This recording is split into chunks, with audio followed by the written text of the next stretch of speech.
Okay, I'm not done yet because I really have a problem with you triggered, overly emotional, and butthurt assholes who come here but say nothing about the years worth of videos that have been made about black women in various situations, whether those women have been killed, sexually assaulted, raped, or robbed. And immediately after these black women have been victimized and these videos have been uploaded, you've been in the comment sections cheering it on or not saying anything at all.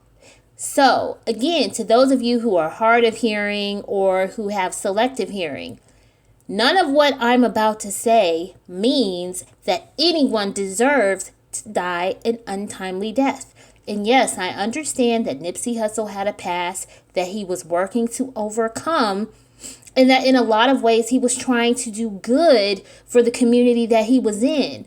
But let's have a conversation about the fact that other races of people, look, when they make money, they don't keep themselves around niggas that call themselves shitty cuz and who are still on SoundCloud trying to have a rap career.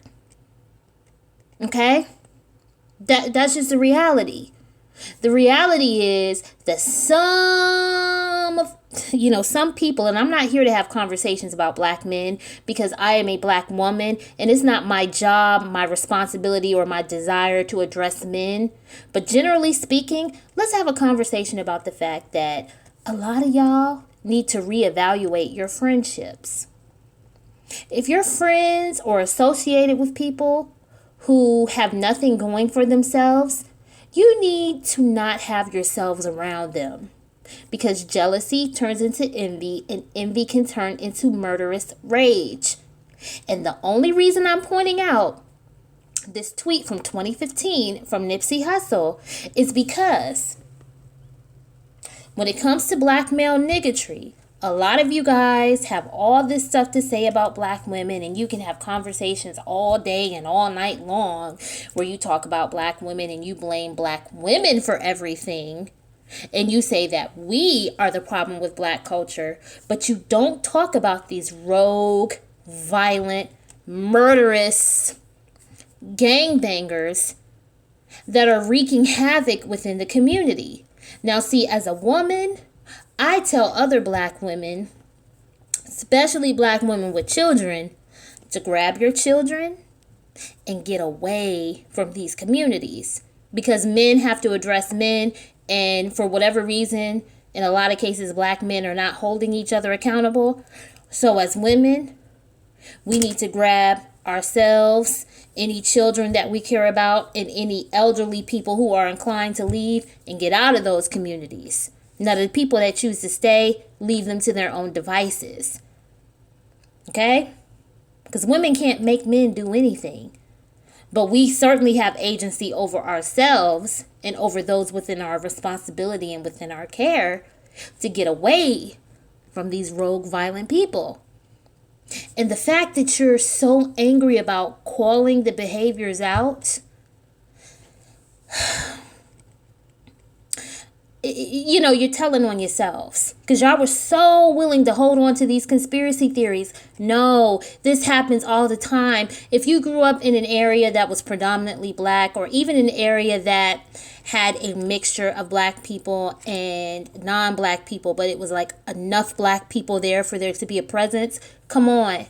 We all know someone who, at some point between high school age and early adulthood, we all know some black male who was killed by his jealous, envious, evil black male associates and so-called friends.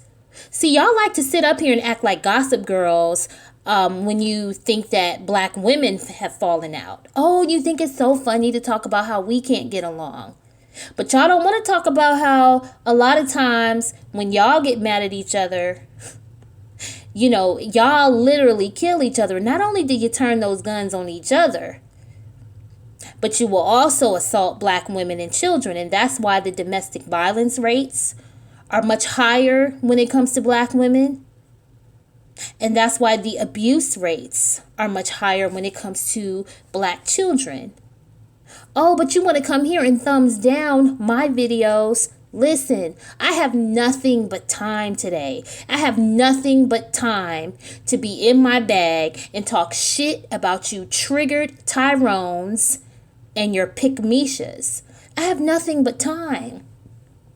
Nothing but time and patience to fuck with you and hold you accountable. Okay? And so I think that when I go live this weekend on my other channel, this is going to be part of the conversation, because I think it would be a great conversation for a Saturday night when you have your snacks, you know, and you're comfortable and you're laid up in your house. I'm talking about my divested black women, for us to have these conversations. Because at the end of the day, if you can sit up here all day and all night and talk about black women, then guess what? You're not above criticism. Period. So you can be angry and triggered all you want, but that's not stopping anything over here, because the reality is that white supremacy did not kill Nipsey Hussle. Some conspiracy theory did not kill Nipsey Hussle. A jealous, hating ass nigga named Shitty Cuz killed him. And at the end of the day, you know what I'm saying? Dude was trying to do something decent by being in his community and having a store.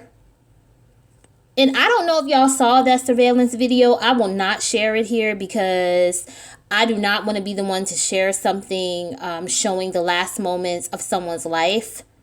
But if you have seen that video, it is disgusting how that man repeatedly shot Nipsey Hussle and 2 other men, apparently over a dumb argument.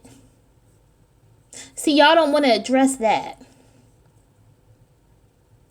And this is part of the reason why there's a divestment movement.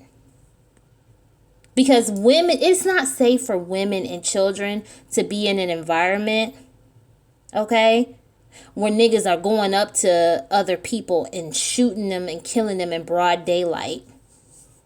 Shooting them, killing them, and then kicking them in the head in broad daylight. You're disgusting. And the fact that you get more upset about that being called out than the fact that that happens is more reason for people with opportunities to get the hell away from you. You're dangerous, you're evil, you're hateful, and you won't even hold each other accountable. And there is no community without manhood. And part of manhood is accepting responsibility and accountability, and not always pointing your finger at women and children. And I shouldn't even have to explain that to you.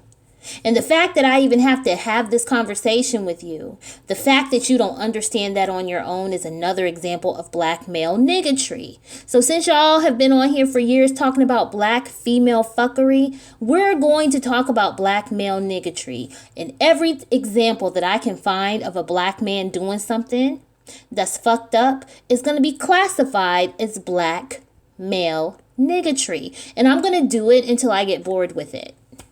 Okay?